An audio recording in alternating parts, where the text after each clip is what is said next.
What would happen if in the new FM we took Man City, we put Walker up front, we played Haaland at the back, and we played Ederson in midfield? Would it totally fall to pieces? Would it be a nightmare? Or would it be awesome? I'm going to quickly and easily run through what happened when we did this, why I picked those players, and what this tells us about FM24 and what you can take from it. If we look at Walker, he's got the pace and the acceleration, he's got anticipation to make a really good forward, though he does lack in off the ball, and in terms of technical, he's got no finishing ability whatsoever. And this is a similar theme to putting Van Dijk up front for Liverpool, who's got the physicals, he's got some of the mentals, lacks a bit of off the ball, lacks the technical ability, but has enough there to score a good number of goals. Now Ederson, he's got solid physicals, he's got good mentals, and I mean, he's got passing as a technical, but he doesn't even have the right technical abilities to be an outfield player. How's he going to fare? Well, I took Ter Stegen, who has 17 passing, not quite as good physicals, and solid mentals,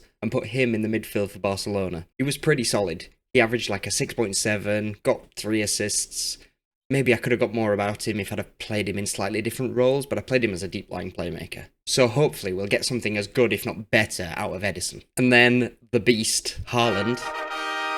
He's got all the physicals any player could ever possibly want. He's got fantastic mentals, apart from his positioning, which is kind of key as a defender. And he's got no technical ability whatsoever. 8 in marking, 7 in tackling. But I took a poor man's Erling Haaland, which is Alvaro Morata, and put him at centre-back for Atletico. He had a very solid season. 37 games, 6 goals, 6.9 average. Didn't really look out of place. So the theme here is, although the players don't have all the abilities required for the position, or any positional training whatsoever, do they have enough to enable them to perform at a high enough level? So Ederson. So how did Ederson get on? Well, 61 games, 3 goals, 7 assists. A 6.7 rating? Pretty solid.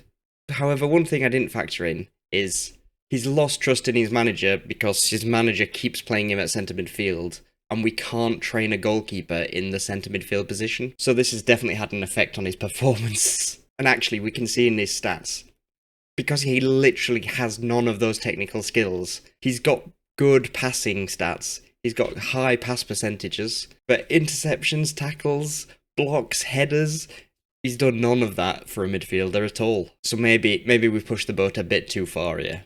Kyle Walker, 61 games, 17 goals, and an assist. So we can actually see that he's got a huge non-penalty expected goals per 90, one of the highest in the league, but he's not actually converted them all.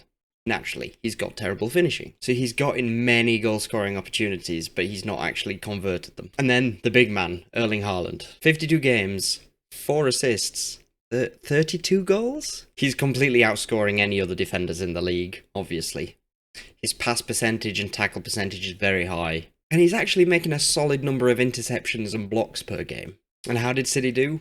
Well, finished second in the end. Haaland, being the top scorer in the league from centre-back, didn't quite make it for him. Lost the title by 1 point to Arsenal. So were you surprised by the results?